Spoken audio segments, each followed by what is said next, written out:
فاعوذ باللہ من الشیطان الرجیم بسم اللہ الرحمن الرحیم قال اللہ تعالی فی الکتاب الحکیم انک لا تہدی من احببت ولکن اللہ یہدی من یشاء۔ سامعین گرامی، تبدیلی کا نعرہ، انقلاب کا نعرہ، سسٹم کو تبدیل کرنے کا نعرہ، نیا نظام لانے کا نعرہ، یہ ایک بڑا خوبصورت نعرہ ہے اور لوگ اس نعرے سے بڑی کشش رکھتے ہیں، فوراً متوجہ ہوتے ہیں اور ہم نوا ہو جاتے ہیں۔ کیوں؟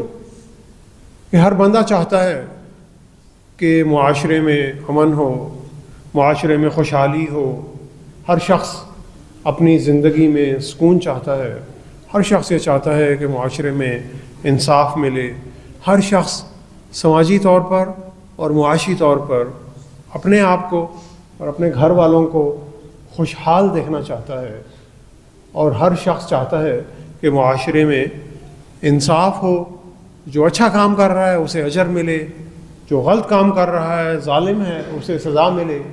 ہر شخص یہ چاہتا ہے کہ ترقی کے لیے یکساں مواقع ہر ایک کو میسر ہوں، تاکہ ہر شخص اپنی قابلیت کی بنیاد پر آگے بڑھ سکے، معاشرے میں سفارش نہ ہو اور مراعات یافتہ طبقہ جو ہے وہ عوام کا استحصال نہ کرے۔ تو یہ ساری ہماری خواہشات ہیں اور جائز خواہشات ہیں۔ ان خواہشات کو جب بھی کوئی لیڈر، کوئی گروہ، کوئی پارٹی اور کوئی بھی جماعت یا کوئی بھی طبقہ ایک نعرے کی شکل دے کر آتا ہے تو ہم کہتے ہیں کہ بہت ہی اچھی بات ہے، تبدیلی آنی چاہیے، نظام ٹھیک ہونا چاہیے، لوگ یعنی ہدایت پر آ جائیں۔ تو لوگ جب ہدایت پر آئیں تو کہتے ہیں کہ کسی قوم کو کسی بڑے لیڈر کی ضرورت ہے، کسی مسیحا کی ضرورت ہے جو انہیں ہدایت کی طرف بلائے، انہیں گائیڈ کرے، ان کا جو نظام ہے اسے ٹھیک کرے۔ یہ دنیا اور یہ معاشرہ جو ہے وہ کیسے تبدیل ہو، یہ ملک کیسے تبدیل ہو۔ پھر ہماری خصوصی طور پر جب نوجوان ہوتے ہیں تو بڑا ایک جذبہ ہوتا ہے کہ ہم نے دنیا کو تبدیل کرنا ہے۔ تو یہ کیسے ہو سکتا ہے؟ سورہ القصص کی آیت نمبر 56 جو کہ آج کے اس خطبے کا موضوع ہے، جس میں اللہ تعالیٰ نبی کریم صلی اللہ علیہ وسلم کو مخاطب ہو کے کہہ رہے ہیں انک لا تہدی من احببت ولکن اللہ یہدی من یشاء، کہ اے نبی صلی اللہ علیہ وسلم، جن لوگوں سے آپ بڑی محبت رکھتے ہیں، آپ چاہیں بھی اور آپ کوشش بھی کریں تو آپ ان سب کو ہدایت نہیں دے سکتے۔ ولیکن اللہ یہدی من یشاء، اللہ تعالیٰ جسے چاہتے ہیں وہ ہدایت دیتے ہیں۔ یعنی نبی رحمت صلی اللہ علیہ وسلم سے بڑا لیڈر تو نہ کوئی آیا ہے اور نہ قیامت تک کوئی آئے گا، اور نبی کریم صلی اللہ علیہ وسلم سے بڑی ہستی جو کسی کو ہدایت کی طرف لا سکتی ہے، اس سے بڑی ہستی تو نہ کوئی آئی ہے اور نہ کوئی آئے گی۔ انہیں بھی کہا جا رہا ہے کہ اے نبی صلی اللہ علیہ وسلم، بہت سے وہ لوگ جن سے آپ بڑی شدت سے محبت کرتے ہیں، آپ کی بڑی دلی خواہش ہے کہ وہ راہ ہدایت پر آ جائیں، آپ اس کے لیے کوشش بھی کرتے ہیں، سعی بھی کرتے ہیں اور تگ و دو بھی کرتے ہیں، لیکن ہدایت اللہ کے پاس ہے۔ اللہ تعالیٰ جسے چاہتے ہیں وہ ہدایت دیتے ہیں۔ پیارے نبی صلی اللہ علیہ وسلم اپنی زندگی میں بہت سارے ایسے لوگوں سے محبت کرتے تھے اور وہ ان کی بڑی دلی خواہش تھی کہ وہ اللہ کے راستے کی طرف اور دین کی طرف آ جائیں، لیکن کئی ان میں سے لوگ اس پر نہیں آ سکے۔ ان میں سے سب سے جو نمایاں نام ہے وہ ابو طالب کا ہے، جو پیارے نبی صلی اللہ علیہ وسلم کے سکے چچا تھے، جنہوں نے آپ صلی اللہ علیہ وسلم کی پرورش بھی کی اور ہر طرح کے مشکل حالات میں وہ آپ کے پیچھے کھڑے ہوتے تھے، لیکن حضرت ابو طالب انہوں نے اسلام کی دعوت قبول نہیں کر سکے۔ تو ہماری یہ خواہش ہے کہ ہم دنیا کو تبدیل کر دیں، معاشرے کو تبدیل کر دیں، نظام کو تبدیل کر دیں اور ایک نیا نظام جو ہے لا کر معاشرے میں ایک انقلاب برپا کر دیں۔ کیا ہم ایسا کر سکتے ہیں؟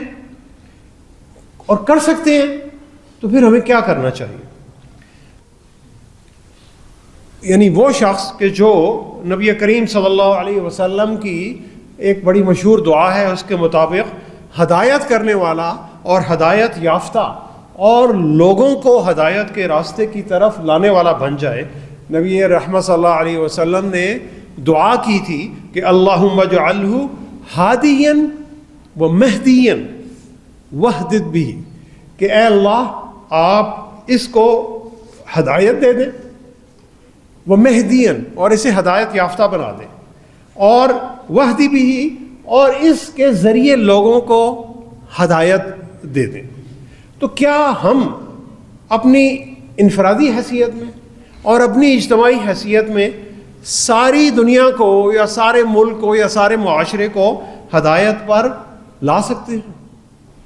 پیارے نبی صلی اللہ علیہ وسلم کی ایک بڑی مشہور حدیث ہے کہ جس حدیث کے آخر میں نبی رحمت صلی اللہ علیہ وسلم نے فرمایا فواللہ لئن یہدی اللہ بک رجلا خیر لک من ان یکون لک حمر النعم.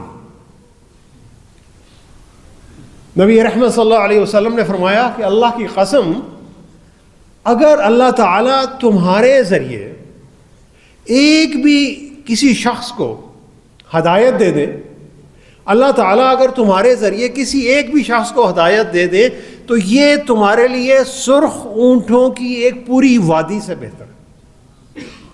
یعنی سرخ اونٹوں کی وادی اس زمانے میں کہ اتنی بے انتہا دولت، وہ دولت جو گنی نہ جا سکے. آج کل کے زمانے سے دیکھیں تو آپ کہہ سکتے ہیں کہ کوئی کھرب پتی یا ارب پتی شخص، اتنی دولت کہ جس دولت کو حساب ہی نہ کیا جا سکے، تو یہ اس سے بھی بہتر ہے. کیا چیز بہتر ہے؟ ایک شخص کو اپنی پوری زندگی میں صرف ایک شخص کو راہ ہدایت پر لا. تو تم دنیا کو بھی چھوڑ دو، تم اپنے ملک کو بھی چھوڑ دو، تم اپنے شہر کو بھی چھوڑ دو، تم اپنے معاشرے کو بھی چھوڑ دو، اپنے محلے کو بھی چھوڑ دو، اپنی گلی کو بھی چھوڑ دو. اگر تمہارے توسط سے صرف ایک شخص کو ہدایت مل جائے تو یہ دنیا کی بہت بڑی دولت بھی اکٹھی کر لیں اس سے بھی کہیں زیادہ. یہ جو حدیث ہے یہ نبی رحمت صلی اللہ علیہ وسلم نے اس وقت فرمائی کہ جب آپ صلی اللہ علیہ وسلم نے خیبر کے جو یہودی تھے، جب وہ سازشوں میں بہت حد سے آگے بڑھ گئے تو آپ صلی اللہ علیہ وسلم نے خیبر کو فتح کرنے کے لیے ایک لشکر بھیجنے کا فیصلہ کیا. تو پیارے نبی صلی اللہ علیہ وسلم نے فرمایا کہ کل انشاءاللہ میں ایک ایسے شخص کے ہاتھ میں اسلام کا علم دوں گا، اس کا جھنڈا دوں گا کہ جس کے ہاتھ پر اسلام فتح حاصل کرے گا. اور یہ شخص کون ہے؟ پیارے نبی صلی اللہ علیہ وسلم نے فرمایا یہ شخص وہ ہے یحب اللہ ورسولہ ویحبہ اللہ ورسولہ. اس شخص میں ایک ہی خصوصیت ہے، وہ خصوصیت یہ ہے کہ یہ شخص اللہ سے اور اس کے رسول صلی اللہ علیہ وسلم سے محبت رکھتا ہے، اور اللہ اور اس کے رسول صلی اللہ علیہ وسلم اس شخص سے محبت رکھتے ہیں. یعنی میں ایک ایسے شخص کے ہاتھ میں اس لشکر کا علم جھنڈا دوں گا کہ جو اللہ سے محبت رکھتا ہے اور اللہ اس سے بھی محبت رکھتے ہیں. تو ساری رات سارے صحابہ اکرام کہ جن میں حضرت ابوبکر صدیق رضی اللہ تعالی عنہ بھی تھے، جن میں حضرت عمر رضی اللہ تعالی عنہ بھی تھے، جن میں حضرت عثمان رضی اللہ تعالی عنہ بھی تھے، جن میں طلحہ بن زبیر رضی اللہ تعالی عنہ بھی ہیں، جن میں سعد بن ابی وقاص رضی اللہ تعالی عنہ بھی ہیں، اور سارے جلیل القدر صحابہ اکرام یہ سوچتے رہے کہ کاش نبی کریم صلی اللہ علیہ وسلم یہ جو مرتبہ ہے، یہ جو رینک دینے جا رہے ہیں اور یہ جو کمانڈ دینے جا رہے ہیں لشکر کی، شاید مجھے دے دیں، کیونکہ ہر صحابی اللہ اور اس کے رسول صلی اللہ علیہ وسلم سے ٹوٹ کر محبت کرتے تھے. جب صبح ہوتی ہے تو پیارے نبی صلی اللہ علیہ وسلم آتے ہیں اور فرماتے ہیں این علی ابن ابی طالب رضی اللہ تعالی عنہ. علی ابن ابی طالب رضی اللہ تعالیٰ عنہ کہاں ہیں؟ تو حضرت علی ابن ابی طالب لوگ کہتے ہیں کہ ان کی آنکھیں خراب ہیں. نبی رحمت صلی اللہ علیہ وسلم انہیں بلاتے ہیں اور اپنا لعاب دہن نکال کر ان کی آنکھوں میں لگاتے ہیں اور ان کی آنکھ ٹھیک ہو جاتی ہے. تو جھنڈا، یہ جو مبارک اسلامی لشکر کا جھنڈا ہے، اور یہ جو سعادت ہے یہ حضرت علی رضی اللہ تعالیٰ عنہ کے حصے میں آتی ہے. اور نبی رحمت صلی اللہ علیہ وسلم انہیں جھنڈا دے کر بھیجنے کا جب کہتے ہیں تو حضرت علی کہتے ہیں کہ یا رسول اللہ صلی اللہ علیہ وسلم میرے لیے کیا حکم ہے, میں ان اہل خیبر سے اس وقت تک کیا جنگ کرتا رہوں جب تک کہ یہ ہماری طرح کی نہ ہو جائیں, یعنی جب تک یہ دین اسلام پر نہ آ جائیں تو میں ان کے ساتھ جنگ اور قتال کرتا رہوں. پیارے نبی صلی اللہ علیہ وسلم نے فرمایا آپ جائیں, آپ سب سے پہلے انہیں اسلام کی دعوت دیں اور انہیں بتائیں کہ بندوں کے رب پر کیا حقوق ہے. اور پھر پیارے نبی صلی اللہ علیہ وسلم نے فرمایا کہ اللہ کی قسم اگر اللہ تعالیٰ تمہارے ذریعے صرف ایک شخص کو بھی ہدایت دے دے تو یہ سرخ اونٹوں سے بھری ہوئی پوری وادی سے بہتر. یعنی پوری خیبر ایک طرف, پوری دنیا کی دولت ایک طرف, قتال, غصہ اور بدلہ اور شجاعت اور شہرت سب ایک طرف, اور صرف ایک شخص کو ہدایت کے راستے پر لانا ایک طرف. سامعین گرامی, اور یہ ہدایت کون سا شخص دے سکتا ہے؟ یہ وہ شخص دے سکتا ہے کہ جس کا مقام کیا ہے, جس کا مقام یہ ہے کہ یحبہ اللہ و رسولہ, کہ جس سے اللہ اور اس کا رسول صلی اللہ علیہ وسلم محبت کرتے. تو سامعین گرامی, تبدیلی کو چھوڑیے, صرف ایک بندے کی زندگی کو تبدیل کریں. اب ایک بندے کی زندگی کو کیسے تبدیل کریں اپنے علاوہ؟ سب سے پہلے اپنی زندگی کو تبدیل کریں, نیکی کو سمجھیں, اس پر عمل کریں, اس کو اپنی عادت بنائیں. یحب اللہ و رسولہ, اللہ اور اس کے رسول سے ٹوٹ کر محبت کریں. زبانی محبت نہیں, عملی محبت. عملی محبت یہ کہ اللہ اور اس کے رسول نے جن کاموں سے منع کیا ہے ان کاموں سے دور رہیں. اللہ اور اس کے رسول صلی اللہ علیہ وسلم نے جن کاموں کا حکم دیا ہے ان کاموں پر عمل کریں. تو سامعین گرامی, اگر ہم اللہ تعالیٰ سے اور نبی رحمت صلی اللہ علیہ وسلم سے اس طرح کی محبت کرتے ہیں تو پھر یحبہ اللہ و رسولہ, کہ اللہ تعالیٰ ہم سے بھی اس سے کہیں زیادہ بڑھ کر محبت کرتے ہیں. اور اگر ہماری یہ جو دنیاوی زندگی کی محبت ہے یہ نیچے ہو اور اللہ تعالیٰ اور نبی رحمت صلی اللہ علیہ وسلم کی محبت اس سے اوپر ہو, اس پر حاوی ہو, اور پھر اگر ہمارے توسط سے کسی ایک بھی شخص کو ہدایت ملتی ہے تو ساری دنیا کی کامیابیاں اور دولتیں ایک طرف, اور آخرت کی بھی کامیابیاں اور دولتیں ایک طرف, اور اس ایک بندے کو ہمارے توسط سے ہدایت ملنے کا اجر جو ہے وہ ایک طرف. ایک اور مشہور حدیث کہ جس میں پیارے نبی صلی اللہ علیہ وسلم نے فرمایا بلغوا عنی ولو آیا. بڑی مختصر سی حدیث ہے, بلغوا عنی ولو آیا. میرا پیغام, نبی رحمت صلی اللہ علیہ وسلم کا پیغام, بلغوا, لوگوں تک پہنچاؤ, ولو آیا, خواہ ایک آیت ہی کیوں نہ ہو. ایک آیت کیا ہے؟ الف لام میم ایک آیت ہے, حامیم ایک آیت ہے, یعنی دو لفظ ایک آیت ہے. نبی رحمت صلی اللہ علیہ وسلم کہہ رہے ہیں کہ میری جو پیغام ہے وہ لوگوں تک پہنچاؤ, خواہ وہ ایک چھوٹی سی آیت ہی کیوں نہ ہو. یعنی ساری احادیث, سارا قرآن پاک کا علم, سارا ترجمہ, ساری تفاسیر جس کے پاس ہے وہ اچھی بات ہے, اللہ تعالیٰ اس کے علم میں اور اضافہ کرے. لیکن اگر نہیں ہے, صرف ایک ہی بات تمہیں پتہ ہے نبی رحمت صلی اللہ علیہ وسلم کی, ایک ہی نیکی کی بات پتہ ہے, تو وہ بھی لوگوں تک پہنچاؤ. اور لوگوں تک کیسے پہنچاؤ؟ سب سے پہلے اپنے کردار میں اس چیز کو لے کر آؤ, کیونکہ صرف تقریر کریں گے اور کردار نہیں ہے تو تقریر کا کوئی فائدہ نہیں ہے. تحریر کا کردار کے بغیر کوئی فائدہ نہیں ہے, بلکہ یہ تو منافقت ہے, کھلی منافقت ہے اور کھلا جھوٹ ہے. تو ایک نبی رحمت صلی اللہ علیہ وسلم کی بات سب سے پہلے اپنے اخلاق اور اپنے کردار میں لے کر آؤ, پھر لوگوں کو، دوسروں کو، اپنے گھر والوں کو، اپنے ارد گرد کے لوگوں کو اپنے اخلاق سے، اپنے کردار سے متاثر کر کے اس ایک نبی رحمت صلی اللہ علیہ وسلم کی اس بات کی طرف لے کر آؤ۔ سامعین گرامی، یہ بات نبی رحمت صلی اللہ علیہ وسلم نے کب کہی؟ بلغوا عنی ولو آیا۔ لگتا ہے کہ سوچیں تو دماغ کہے گا کہ شاید جب نبی رحمت صلی اللہ علیہ وسلم نے اسلام کی دعوت دینا شروع کی تو اس وقت کہی ہو، اس وقت نہیں کہی۔ نبی رحمت صلی اللہ علیہ وسلم نے یہ بات حجۃ الوداع کے موقع پر کہی، اور حجۃ الوداع کا موقع وہ موقع تھا کہ اس موقع پر اتنے لوگوں نے اسلام قبول کیا کہ جتنا نبی رحمت صلی اللہ علیہ وسلم کے پچھلے جو پورے 22 سال کی دعوت و تبلیغ کی زندگی تھی اس سے زیادہ لوگوں نے اس حجۃ الوداع کے موقع پر اسلام قبول کیا۔ یعنی سب سے زیادہ لوگوں کو اصحاب النبی صلی اللہ علیہ وسلم صحابہ کرام بننے کا شرف حجۃ الوداع کے موقع پر حاصل ہوا۔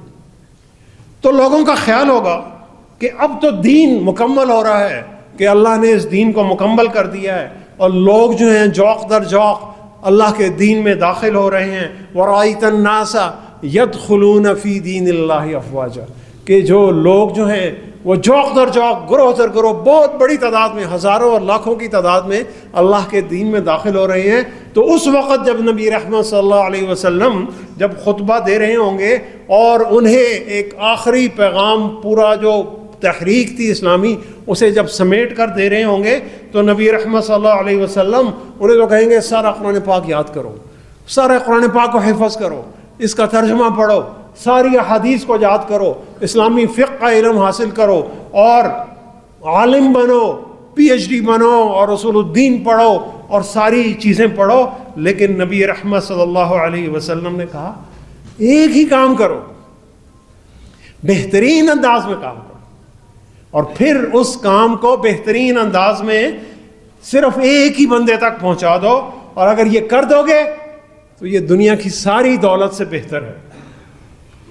اب سامعین گرامی، دنیاوی زندگی کی طرف ہم دنیاوی زندگی میں جب معاشرے میں رہ رہے ہوتے ہیں تو ہم تھوڑی جو انفارمیشن ہے جو ملتی ہے ہم اکٹھی کرتے رہتے ہیں۔ ہمیں سیاست کا بھی علم ہوتا ہے، ہمیں معاشیات کا بھی علم ہے، ہمیں جو بین الاقوامی حالات جو چل رہے ہیں، جو سیاست چل رہی ہے، امریکہ میں کیا ہو رہا ہے، ہمیں اس کا بھی علم ہے، ہمیں کھیل کا بھی پتہ ہے، سپورٹس کا بھی پتہ ہے، ہمیں معاشیات کا بھی پتہ ہے، اکانومی کا بھی پتہ ہے، ہمیں سماجیات کا بھی پتہ ہے، ہمیں اخلاقیات کا بھی تھوڑا سا علم ہے، ہمیں پودوں کا بھی تھوڑا سا علم ہے، ہمیں تھوڑا سا جانوروں کا بھی علم ہے۔ اصل علم کیا ہے؟ وہ کام جس شعبے میں ہم کام کر رہے ہیں اس شعبے کا علم ہمارے پاس بالکل قلیل ہوتا ہے، اور جو باہر کا علم ہے وہ بہت زیادہ ہوتا ہے۔ اور اگر ایسا ہو تو پھر انسان کیا کرتا ہے؟ جو ہم اکثر کرتے ہیں، اپنا کام صحیح نہیں کرتے، دوسروں کے کام میں ٹانگ اڑاتے ہیں۔ اپنے کام میں جو شخص ماہر ہے وہ اپنا کام بہترین طریقے سے کرتا ہے، اس کے پاس وقت ہی نہیں ہے کہ کسی دوسرے کے کام میں ٹانگ اڑائے، کسی دوسرے پر نقطہ چینی کرے۔ اگر کوئی کپڑے سی رہا ہے اور بہترین طریقے سے کپڑے سیتا ہے، اس کے پاس وقت نہیں ہے کہ وہ دوسروں پر نقطہ چینی کرے۔ کوئی شخص صفائی کر رہا ہے، بہترین طریقے سے صفائی کرتا ہے، وہ اپنے کام میں ماہر ہے۔ کوئی ڈرائیور ہے، ڈرائیونگ کرتا ہے، بہترین طریقے سے ڈرائیونگ کرتا ہے، اس کی ایک اپنی ویلیو ہے، وہ دوسروں پر تنقید نہیں کرتا۔ اسی طرح ہی کوئی اچھا ڈاکٹر ہے، کوئی بہترین انجینئر ہے، کوئی آرکیٹیکٹ ہے، کوئی اکاؤنٹنٹ ہے، کسی بھی شعبے میں جو شخص ماہر ہے، جتنا وہ شخص ماہر ہوگا آپ دیکھیں گے کہ وہ دوسروں پر کم تنقید کرے گا۔ اور یہ ایک پہچان ہے کہ وہ شخص جو دوسروں پر زیادہ تنقید کرتا ہے وہ اپنے کام سے کم کام رکھتا ہے، اپنے کام سے کام نہیں رکھتا۔ اسے انگریزی میں کہتے ہیں جیک آف آل، کہ وہ ہر فن مولا ہے، آپ اسے کچھ بھی کر لیں، وہ ہر چیز کا ماسٹر ہے۔ لیکن سامعین گرامی، ماڈرن مینجمنٹ یہ کہتی ہے کہ آپ نے جیک آف آل بننا ہے، ضرور بننا، لیکن جیک آف آل کے ساتھ کیا کہتے ہیں؟ ماسٹر آف نن، کہ ماسٹری کچھ بھی نہیں ہے، کوئی کام صحیح آتا نہیں ہے، کوئی بھی کام صحیح نہیں آتا، اچھا کام کوئی بھی نہیں آتا. تو ماڈرن مینجمنٹ یہ کہتی ہے کہ اگر آپ ترقی کرنا چاہتے ہیں کسی بھی شعبے میں، نیچے سے لے کر اوپر تک، آپ بے شک جیک آف آل بنے لیکن ماسٹر آف ون ضرور بنے. ایک کام آپ بہترین طریقے سے کر رہے ہوں، ایک کام کے آپ ضرور ماہر ہو. اگر آپ ایک کام کے ماہر ہیں اور ایک کام آپ کو بہترین انداز میں آتا ہے، یعنی دوسروں سے بہت بہتر انداز میں وہ کام کر رہے ہیں، تو پھر کیا کریں؟ بلغوا عنی ولو آیا، کہ نبی رحمت صلی اللہ علیہ وسلم کا پیغام دوسروں تک پہنچائیں. یہ ہنر کسی دوسرے کو سکھائیں. یہ جو کام آپ کو آتا ہے، کوئی بھی کام آتا ہے، کوئی بھی ہنر آتا ہے، کوئی بھی علم آتا ہے، کوئی بھی اخلاقیات کی بات آتی ہے، کوئی بھی پرسنالٹی کی کوئی ہیبٹ آتی ہے، اچھی ہیبٹ جو کہ نبی رحمت صلی اللہ علیہ وسلم کی ذات مبارکہ میں موجود تھی، اسے دوسرے کو سکھائیں، ایک شخص کو سکھائیں. بلغوا عنی ولو آیا. تو اگر آپ یہ کریں گے تو پیارے نبی صلی اللہ علیہ وسلم کے فرمان کے مطابق فواللہ لأن یہدی اللہ بک رجلا، اللہ کی قسم اگر تمہارے توسط سے کسی ایک شخص کو ہدایت مل جائے گی تو وہ ہدایت خیر لک من ان یکون لک حمر النعم، وہ تمہارے پاس سرخ اونٹوں کی ایک پوری وادی سے وہ بہتر ہے. یعنی وہ ایک ایسی ہے، پرائس لیس ہے، آپ اس کی جو قیمت ہے وہ بتا ہی نہیں سکتے، اس کی اربوں میں اور اس کی کھربوں میں قیمت ہے. تو سامعین گرامی، اگر رحمت للعالمین صلی اللہ علیہ وسلم کی شخصیت کا جائزہ لیں تو پیارے نبی صلی اللہ علیہ وسلم کی شخصیت میں بہت ساری عادات تھیں. ان عادات کا احاطہ کرنا ممکن نہیں ہے، لیکن آپ کی جو بڑی بڑی عادات تھیں، ان عادات میں آپ صلی اللہ علیہ وسلم کی عادات کو اگر سمرائز کریں، خلاصہ میں کریں، تو آپ صلی اللہ علیہ وسلم کی عادت میں عبادت تھی، ایمانت تھی، دیانت تھی، شرافت تھی، شجاعت تھی، طہارت تھی، نفاست تھی، لیاقت تھی، قناعت تھی، ذہانت تھی، سخاوت تھی، بلاغت تھی، خطابت تھی، مروت تھی، شفقت تھی، بصیرت تھی، جدت تھی، حکمت تھی، محنت تھی.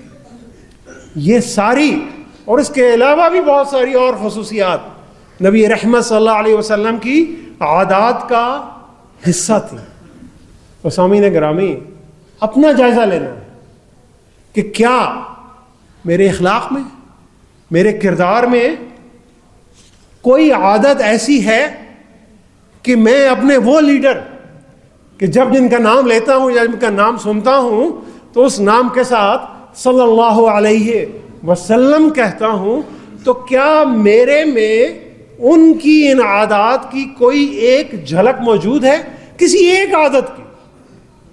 ساری عادات تو شاید نہیں ہو سکتی، ہم ان کے قریب بھی شاید نہیں پہنچ سکتے، لیکن بلغوا عنی ولو آیا سے اگر ہم لے کر چلیں کہ ایک ہی نبی رحمت صلی اللہ علیہ وسلم کا پیغام، وہ پیغام جو انہوں نے زبانی نہیں بلکہ وہ پیغام جو کہ انہوں نے اپنے اخلاق سے دیا، وہ پیغام کہ جو انہوں نے اپنے کردار سے دیا، کیا میرے میں اس کی کوئی جھلک ہے؟ کیا لوگ مجھے امین کے نام سے جانتے ہیں؟ کیا لوگ مجھے حکیم، حکمت والا ہونے کے نام سے جانتے ہیں؟ کیا لوگ مجھے ذہین، قابل کے نام سے جانتے ہیں؟ کیا لوگ مجھے ایک نفیس انسان کے نام سے جانتے ہیں؟ کیا لوگ مجھے ایک شفیق مسلمان کے نام سے جانتے ہیں؟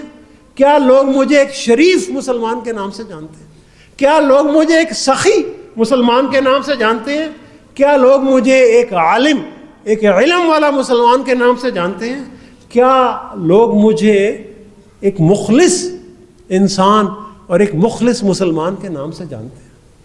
اگر تو جانتے ہیں تو پھر تو جو میں دعویٰ کرتا ہوں نبی رحمت صلی اللہ علیہ وسلم کا پیروکار ہونے کا، وہ دعویٰ صحیح ہے۔ پھر میں کہہ سکتا ہوں کہ احب اللہ و رسولہ، کہ میں اللہ سے اور اس کے نبی صلی اللہ علیہ وسلم سے محبت کرتا ہوں، اور اگر میرے میں یہ خصوصیت نہیں ہے تو میرے میں کوئی ایک اس کی جھلک تو ہونی چاہیے، اور پھر اگر کوئی جھلک ہے اور میرے کردار میں ایمانت بھی ہے، دیانت بھی ہے، شرافت بھی ہے، صداقت بھی ہے، فصاحت بھی ہے، بلاغت بھی ہے، کوئی ایک چیز میرے میں موجود ہے، تو کیا ان میں سے یہ کوئی ایک چیز میں کسی دوسرے شخص کو سکھا سکتا ہوں؟ چاہے وہ میری گھر والی ہے یا میرے گھر والا ہے، چاہے وہ میرا بیٹا یا میری بیٹی ہے، چاہے وہ میرے والدین ہیں، چاہے وہ کوئی بھی شخص ہے، اور میں اسے سکھا سکتا ہوں، تو سامعین گرامی اگر سکھا سکتا ہوں تو میں پوری دنیا کو تبدیل تو نہیں کر سکتا، لیکن میں نے اس ایک شخص کی دنیا کو ضرور تبدیل کر سکتا ہوں۔ میں پوری دنیا کو شاید تبدیل نہیں کر سکتا، لیکن اگر میں نے اپنے کردار سے، اپنے اخلاق سے کسی کو انسپائر کیا ہے، کسی کو متاثر کیا ہے، پھر میں نے اسے کوئی علم کی، کوئی ہنر کی بات سکھا دی ہے، تو سامعین گرامی میں نے اس شخص کی دنیا تو ضرور بدل دی۔ اور میں نے تو شہر کو بھی چھوڑ دیں، اپنے محلے کو بھی چھوڑ دیں، اپنی گلی کو بھی چھوڑ دیں، اپنے معاشرے کو بھی چھوڑ دیں، اپنے ملک کو بھی چھوڑ دیں، پوری دنیا کو چھوڑ دیں، ایک شخص کی دنیا تو تبدیل کر دی ہے۔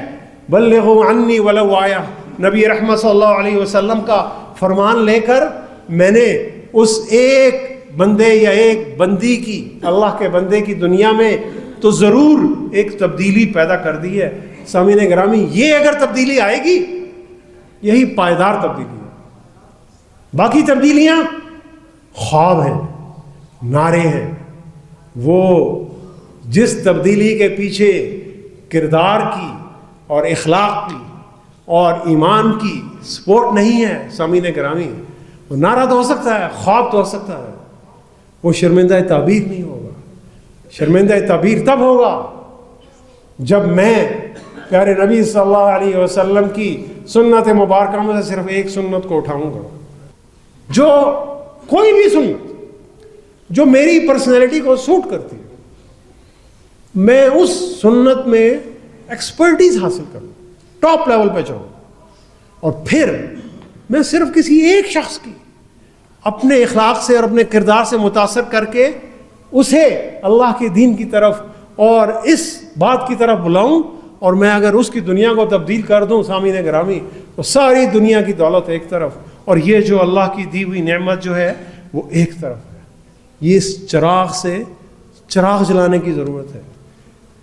تقریروں سے اور ہدایات سے انسٹرکشن دے کر لوگوں کو تبدیل نہیں کیا جا سکتا، قانون بنا کر لوگوں کو تبدیل نہیں کیا جا سکتا۔ نبی رحمت صلی اللہ علیہ وسلم نے لوگوں کے اخلاق اور کردار اور ایمان کی تعمیر کی، اس کے بعد قوانین بنے، اس کے بعد رولز بنتے ہیں، اس کے بعد ہدایات دی جاتی ہیں۔ ہدایات پر، خالی ہدایات پر کوئی عمل نہیں کرتا جب تک کہ اس ہدایات کے پیچھے جو دینے والی شخصیت ہے اس شخصیت کے اندر وہ چیز موجود نہ ہو۔ اگر وہ موجود ہے وہ پھر لوگ آپ کی بات بھی سنیں گے۔ آپ کے آج کل پیرنٹس کو شکایت رہتی ہے بچے ان کی بات نہیں سنتے۔ بچے وہ کرتے ہیں جو پیرنٹس کرتے ہیں، جو پیرنٹس انہیں کہتے ہیں وہ نہیں کرتے، کیونکہ والدین خود کچھ اور کر رہے ہوتے ہیں اور بچوں سے ایکسپیکٹ کرتے ہیں کہ بچے وہ کام نہ کریں۔ سامعین گرامی یہ اس طرح اسلامی معاشرہ نہیں بنتا۔ اسلامی معاشرہ اخلاص سے بنتا ہے، محبت سے بنتا ہے، کردار سے بنتا ہے، اور پھر اس کردار سے اللہ کا بندہ دوسروں کو متاثر کر کے، انسپائر کر کے ایک رول ماڈل بنتا ہے، اور پھر اپنے اور اپنے پیاروں کے لیے ہدایت کی دعا کرتا ہے، کیونکہ کوشش ہم نے کرنی ہے۔ ہدایت کسی کو اللہ نے دینی ہے، وَلَكِنَّ اللَّهَ يَهْدِي مَن يَشَاءُ، اللہ تعالیٰ جسے چاہتے ہیں ہدایت دیتے ہیں۔ ہم نے پوری کوشش ہم نے کرنی ہے۔ دعا کریں سامعین گرامی کہ اللہ تعالیٰ ہمیں کسی ایک نے کی، کسی نبی کریم صلی اللہ علیہ وسلم کی ایک سنت میں ماہر ہونے کی اور ایکسپرٹ بننے کی اللہ تعالیٰ ہمیں توفیق عطا فرمائے. پھر اللہ تعالیٰ ہمیں اس ایک نیکی کے ذریعے کسی ایک دوسرے شخص کو یہی نیکی سکھانے کی توفیق عطا فرمائے. اور اللہ تعالیٰ ہمیں اپنی ساری نمازوں میں اور خصوصی اوقات میں جب ہم سجدے کی حالت میں ہوتے ہیں ہمیں اپنے پیاروں کی ہدایت کے لیے اللہ تعالیٰ ہمیں دعائیں کرنے کی توفیق عطا فرمائے. صدق اللہ العلی العظیم ونفعنی وإیاکم بآیاتہ وذکر الحکیم انہ تعالی جواد کریم ملک بر الرؤوف الرحیم.